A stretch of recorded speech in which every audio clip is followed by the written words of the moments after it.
नमस्ते साथियों, मैं भगवान देव ईनानी, सहायक आचार्य समाजशास्त्र, राजकीय महाविद्यालय अबू रोड। आज हम इमानुएल दुर्खाइम के बारे में अध्ययन करेंगे। इमानुएल दुर्खाइम बहुत बड़े समाजशास्त्री हुए हैं।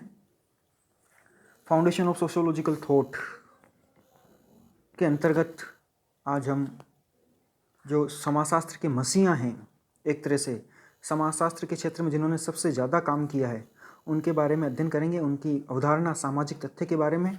इससे पहले हमने ऑगस्ट काम्ट के बारे में पढ़ा है, हर्बर्ट स्पेंसर के बारे में पढ़ा है। आज इमानुएल दुर्खाइम के बारे में निम्न बातों में अध्ययन करेंगे। जीवन परिचय, दुर्खाइम की रचनाएं, समाजशास्त्र के क्षेत्र में दुर्खाइम का योगदान, सामाजिक तथ्य की विशेषताएं, सामाजिक तथ्यों के नियम, सामाजिक तथ्यों के प्रकार, सामान्य तथा व्याधि के तथ्यों में भेद करने के प्रकार, सामाजिक प्रकारों के वर्गीकरण के नियम। सबसे पहले जीवन परिचय।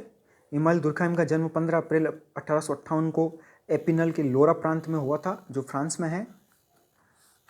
यानी कि फ्रांस का जो एक इलाका है या लोरा प्रांत है, उसके पूर्वी क्षेत्र में लोरा प्रांत है फ्रांस के, वहाँ पर एपिनल नामक जगह पर हुआ था। दुर्खाइम यहूदी थे। उनके पिता एक धार्मिक पुरोहित थे। शैक्षिक संस्थान इकोल नॉर्मल सुपीरियर से दुर्खाइम ने शिक्षा प्राप्त की थी। 1896 में दुर्खाइम ने अपने भतीजे मार्शल मॉस के साथ मिलकर समाजशास्त्र का अकादमिक जर्नल एनी सोशियोलॉजी का प्रकाशन प्रारंभ किया। 1917 में उनकी मृत्यु हो गई। इमानुएल दुर्खाइम की जो रचनाएं हैं वो निम्नानुसार है। प्रमुख रचनाएं उनकी। दुर्खाइम ने अपनी कृतियों का फ्रेंच भाषा में ही लिपिबद्ध किया। ये सब रचनाएं अंग्रेजी भाषा में भी बाद में अनुवादित हो गई थी। पहली है division of labour in society, 1893 में division of labour in society यानी समाज में श्रम विभाजन। The rules of sociological method 1895 में, समाजशास्त्रीय पद्धति के नियम। द सुसाइड 1897 में, आत्महत्या। The elementary forms of religious life, धार्मिक जीवन के प्रारंभिक स्वरूप, ये 1912 में प्रकाशित हुई। दुर्खाइम की कुछ रचनाएं ऐसी है जिनका उनके जीवन काल में प्रकाशन नहीं हुआ, यानी उनकी मृत्यु के बाद में कुछ पुस्तकें, कुछ किताबें बाद में प्रकाशित हुई। इमानुएल दुर्खाइम ने काफ़ी सारी किताबें समाजशास्त्र के क्षेत्र में लिखी जो उनकी मृत्यु के बाद में प्रकाशित हुई। उनमें से कुछ है एजुकेशन एंड सोसाइटी 1922 में, सोशियोलॉजी एंड फिलोसफी 1924 में, मॉरल एजुकेशन 1925 में। दुर्खाइम की कुछ पुस्तकें जो उनकी पत्नी लुइस डैम्स ने प्रकाशित की, और कुछ रचनाएं वे हैं जिन्हें दुर्खाइम की पत्नी की मृत्यु के पश्चात अन्य स्रोतों से प्रकाशित किया गया। यानी कि दुर्खाइम ने इतनी किताबें लिखी कि कुछ उनकी मृत्यु के बाद में प्रकाशित की हुई, कुछ उनकी मृत्यु के बाद में उनकी पत्नी ने प्रकाशित की, और कुछ किताबें उनकी पत्नी की मृत्यु के बाद भी प्रकाशित हुई। उनमें है द सोशलिज्म 1928 में, the evolution of pedagogy in France 1938 में, लेकस डी सोशियोलॉजी 1950 में, मॉन्टेस्क्यू एंड रूसो 1953 में, प्रैग्मेटिज्म एंड सोशियोलॉजी 1955 में, professional ethics and civic moral 1957 में, moral education A study in the theory and application of the sociology of education 1973 में। समाजशास्त्र के क्षेत्र में इमानुएल दुर्खाइम का क्या क्या योगदान रहा है।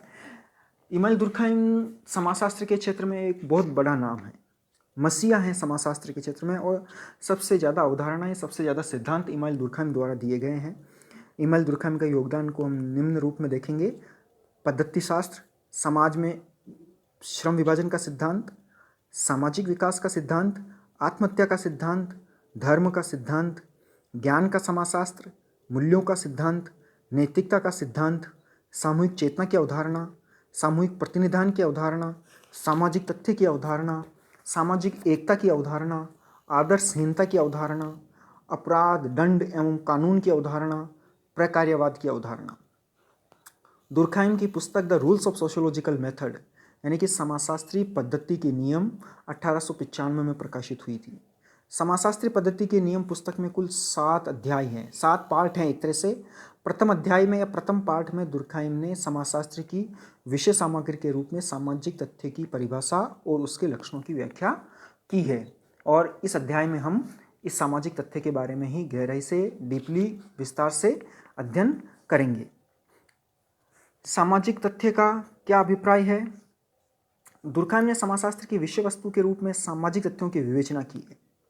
दुर्खाइम के अनुसार सामाजिक तथ्य काम करने का वह ढंग है जो निर्धारित अथवा अनिर्धारित दोनों ही होता है। व्यक्ति पर एक बाहरी दबाव डालने के योग्य होता है अथवा काम करने का वह तरीका है जो एक निर्दिष्ट समाज में सर्वत्र मान्य होता है। साथ ही व्यक्तिगत अभिव्यक्तियों से स्वतंत्र उसका अपना अस्तित्व होता है। दुर्कheim कहते हैं समाजशास्त्र विधि का पहला नियम यह है कि सामाजिक जीवन के तथ्यों को वस्तुओं की तरह होना चाहिए, एक थिंग्स की तरह होना चाहिए। इसका मतलब यह है कि जैसे हम वस्तुओं को देखते हैं, स्पर्श करते हैं, वैसे ही हमें सामाजिक तथ्यों को भी वस्तुतः अवलोकनीय तथ्य समझना चाहिए, जिनका कि हम ऑब्जर्वेशन कर सकते हैं, ऑब्जर्वेबल फैक्ट होने चाहिए। दुर्कheim सामाजिक तथ्यों को भी अन्य वस्तुओं की तरह मानते हैं।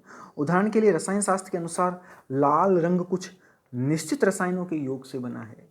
यहाँ किसी को लाल शर्ट या लाल रुमाल पसंद हो या न हो, लाल रंग तो लाल ही है। तथ्यों की एक वस्तु की तरह इस प्रकार से व्याख्या की गई है, यही प्रत्यक्षवाद भी है। ठीक इसी तरह सामाजिक तथ्य भी लाल रंग या अन्य वस्तुओं की तरह होते हैं, या अन्य वस्तुओं की तरह एक वस्तु है। दीपावली या होली व्यक्तियों के लिए सांड को भड़काने के लिए हो सकता है, समाज के लिए तो होली और दिवाली त्योहार है जो हर्ष और उमंग, उत्साह, खुशी देते हैं। दुर्कheim के अनुसार सामाजिक तथ्य क्रिया करने का एक स्थायी अथवा अस्थायी तरीका है जो व्यक्ति पर बाहरी दबाव डालने में समर्थ होता है, अथवा पुनः क्रिया करने का एक तरीका है जो किसी समाज में सामान्य रूप से पाया जाता है, किंतु साथ ही साथ जो व्यक्तिगत अभिव्यक्तियों से स्वतंत्र पृथक अस्तित्व रखता है। दुर्कheim कहते हैं कि सामाजिक तथ्य कार्य करने, सभी को सम्मिलित किया इसमें कि सामाजिक तथ्य कार्य करने, सोचने एवं अनुभव करने के वे तरीके हैं जिनमें व्यक्तिगत चेतना से बाहर भी अस्तित्व बनाए रखने की उल्लेखनीय विशेषता होती है। उन्होंने बहुत स्पष्ट कहा है कि सामाजिक तथ्य देखा जा सकता है, वह अवलोकनीय है। अब आगे देखेंगे हम सामाजिक तथ्यों की विशेषताएं। इमानुएल दुर्कheim ने सामाजिक तथ्यों की निम्न 11 विशेषताएं बताई है।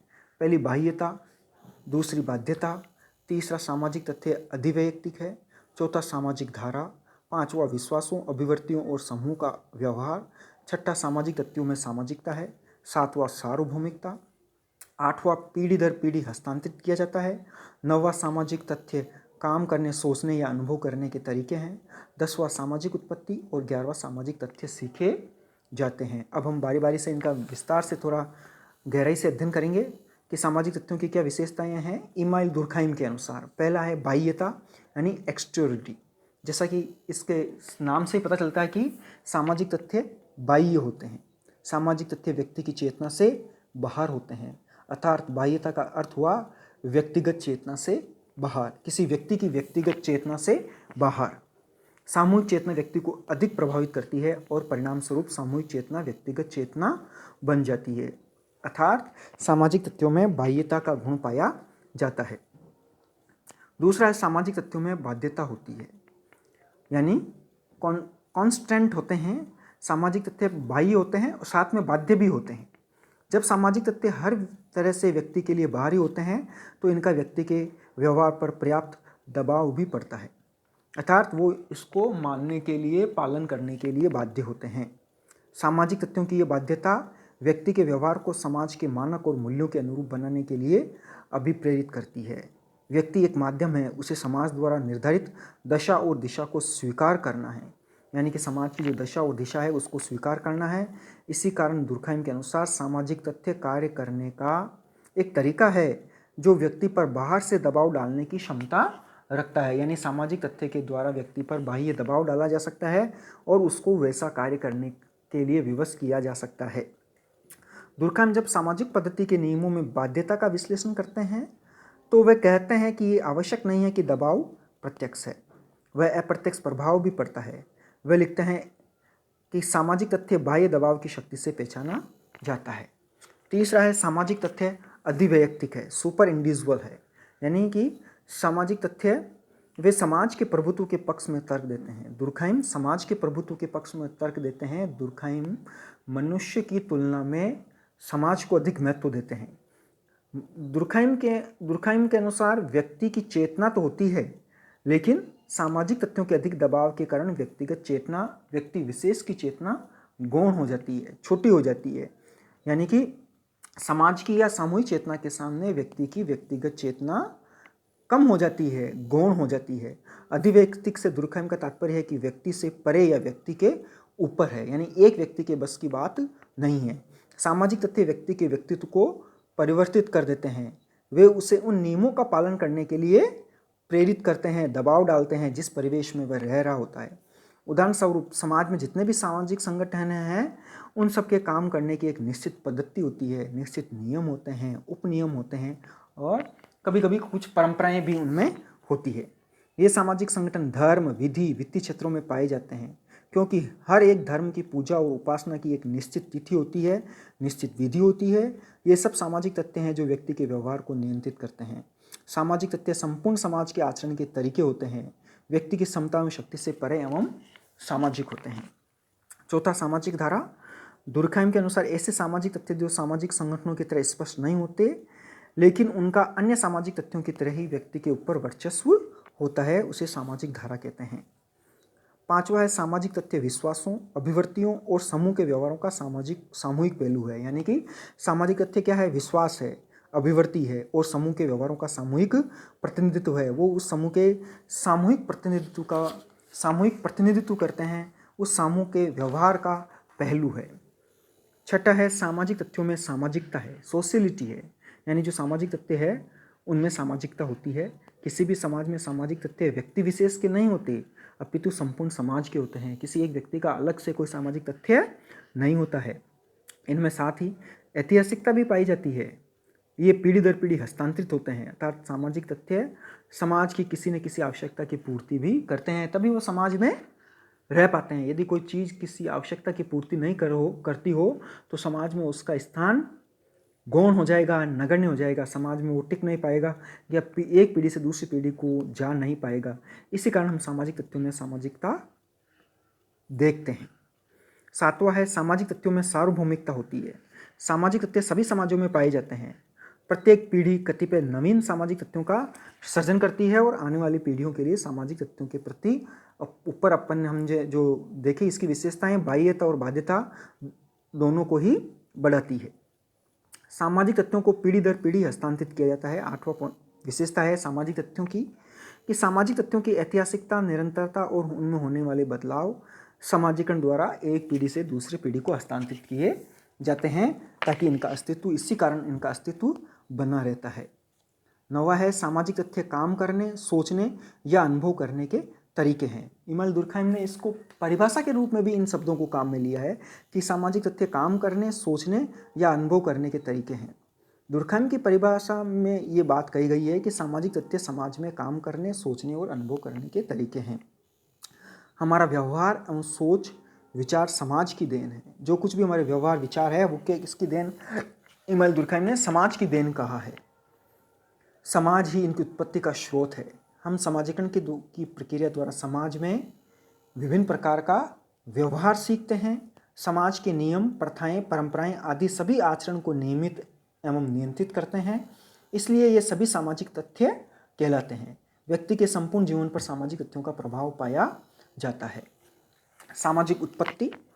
सामाजिक तथ्य सामाजिक चेतना के परिणाम है। इनकी उत्पत्ति समाज में होती है, समाज से होती है, समाज के द्वारा होती है। यानी इनकी उत्पत्ति समाज में होती है, समाज से होती है, समाज के द्वारा होती है। इनका विकास भी समाज में होता है। इनका विकास का इतिहास भी समाज से जुड़ा हुआ है। जैसा समाज होगा उसी के अनुरूप सामाजिक तथ्य बनेंगे। जैसे इसका एक एग्जाम्पल देख सकते हैं हम। अभिवादन के लिए हम कोई पैर छूते हैं, कोई प्रणाम करते हैं, कोई नमस्कार करते हैं, कोई क्या करते हैं, और जिस समाज में होता है वही उनके सामाजिक तथ्य बन जाते हैं। सामाजिक तथ्य सीखे जाते हैं। सामाजिक तथ्य सामाजिकरण की प्रक्रिया द्वारा सीखे जाते हैं। शिक्षा सामाजिकरण का एक सशक्त माध्यम है। औपचारिक और अनौपचारिक शिक्षा के माध्यम से ही व्यक्ति सामाजिक तथ्यों को सीखता है। केवल वे सीखे हुए व्यवहार को ही जो किसी समूह या समाज के सदस्यों द्वारा स्वीकृत और मान्य होते हैं सामाजिक तथ्यों की श्रेणी में आते हैं। निष्कर्ष रूप से समाजशास्त्र वह विज्ञान है जो समाज में प्रयुक्त तथ्यों का अध्ययन करता है। ये सामाजिक तथ्य व्यक्ति की चेतना से पैदा होते हैं, दिमाग से पैदा होते हैं, उसकी चिंतनशीलता से पैदा होते हैं। इन तथ्यों की उत्पत्ति समाज की सामूहिक चेतना है। पूरे समाज की सामूहिक चेतना होती है, व्यक्ति विशेष की चेतना नहीं होती है। सामाजिक तथ्य व्यक्ति के विचार, उसकी क्रिया और उसकी अनुभूति में व्यक्त होते हैं। इस तरह से सामाजिक तथ्य समाज के आंकड़े हैं जो गुणात्मक रूप में पाए जाते हैं। यानी कहने का तात्पर्य यह है कि सामाजिक तथ्य संपूर्ण समाज का प्रतिनिधित्व करते हैं, किसी व्यक्ति विशेष की देन नहीं होती। चूँकि उसमें बाह्यता होती है, बाध्यता होती है, इसलिए व्यक्ति, एक अकेला व्यक्ति चाहकर उसमें परिवर्तन नहीं कर सकता और चाहकर उसका विरोध भी नहीं कर सकता, और बाध्यता होने के कारण उसको सामाजिक तथ्यों का पालन करना पड़ता है समाज में रहने के कारण। अर्थात इमानुएल दुर्कheim सामाजिक तथ्यों को सामूहिक प्रतिनिधान भी कहते हैं कि ये समूह का प्रतिनिधित्व करते हैं। आगे जो सामाजिक तथ्यों के नियम हैं, सामाजिक तथ्यों के प्रकार, सामाजिक और व्याधि के तथ्यों में भेद, सामाजिक प्रकारों का वर्गीकरण, ये हम अगली बार पढ़ेंगे। Okay, thank you.